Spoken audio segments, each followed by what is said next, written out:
Hey everybody, I'm Kendall Clement. Welcome back to Gallivanting Kendall. Shoot me an email so you never miss another video upload. That email address is gallivanting.kendall23@gmail.com. The address is in the show notes and at the bottom of your screen if your closed captioning is turned on. Today, I want to talk to you about following the law in the Philippines. Very different country from America. Hit like and subscribe, and let's ride. Hey guys, welcome back to my channel. Thank you to all my subscribers. I appreciate your support. Today I want to talk to you about following the law. It is a different country here in the Philippines. In one of my videos recently, I told you about how crime here doesn't seem to be any worse than it is in America. You just watch your back just like you would in any large major American city and you'll be fine. There's nothing really to be afraid of. But you also have to beware of scam artists because scam artists can get you into trouble. And scam artists here come in two flavors. They're Filipino scam artists, they're American scam artists. And if you get caught up in one of their scams, even though you're a victim, you may be found to be breaking the law.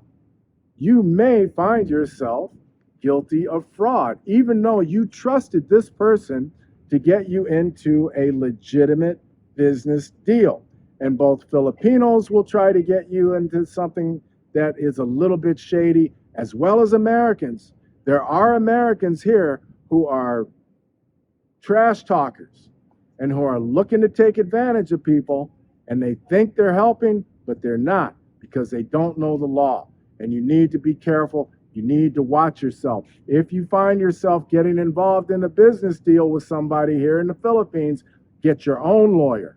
Get your own lawyer and have it checked out. Now, let me tell you another kind of crime you might find yourself involved in. You know, transgenderism is a big thing here in Southeast Asia, and the surgeries are so good that it's very difficult to tell the difference. In 2014, there was a Marine, Lance Corporal Joseph Scott Pemberton, and he took a woman by the name of Jennifer Laude on a date. They went back to his hotel room where he found out that she was a transgender. He beat the living crap out of her. In fact, he beat her up so bad that she died. He killed her. And he spent the next 6 years in jail here in the Philippines, in a military installation, in jail in a military installation here in the Philippines. It took that long for the U.S. government to get him out. All right. Now, I saw pictures, I saw a video of him being released, and he looked pretty healthy to me. So my guess is where he was serving his time was not as bad as a civilian jail would be. Although jail's bad anywhere, right? But wait till I tell you about civilian jails. Anyway, he looked pretty healthy to me, even looked like he'd been working out some, and he looked like he was in pretty good shape. So I don't think it was as bad as a civilian lockup would have been. But they were ready, they convicted him, and he was going to serve life in prison here in the Philippines. It took 6 years for the U.S. government to get him released, and now he's back in the States. They released him in 2020. You got to be careful about these things, okay? He went on a date with someone that he legitimately thought she was legitimately a woman, not identified as a woman, but he thought that she was biologically a woman, and it turned out she was not.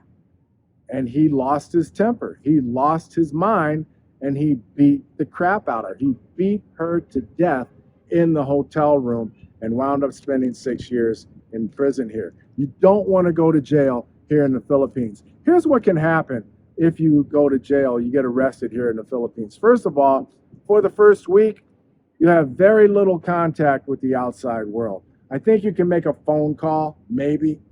I think maybe. But your friends or relatives cannot come visit you for the first week. For the first week that you're in jail, you know what you get for meals? You get 2 sardines and a bowl of rice. Those are your meals for the first week. Now, after the first week, your friends and family can bring you food. And it's usually food that's in the form of stuff that doesn't perish within 24 hours, you know, like a cooked dish. Usually it's in the form of some fruit, various kinds of fruit that will keep for several days or maybe a week or two. And that's it. That's it. That's jail here in the Philippines, man.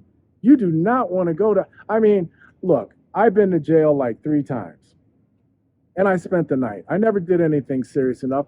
Maybe some of you have. I have friends who have done time in prison.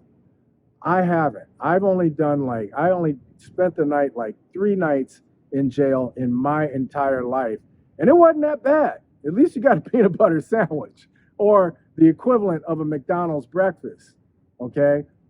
But here in the Philippines, it's a bad deal. So you want to make sure you're following the law at all times here in the Philippines because it is a different country and the U.S. government may or may not be able to help you out. You do not want to find yourself like Lance Corporal Joseph Pemberton locked up for 6 years here in a Philippines jail. If you think you got something out of this video, hit like and subscribe. Thank you to all my subscribers. I really appreciate your support. As always, take care of each other and give somebody a great day.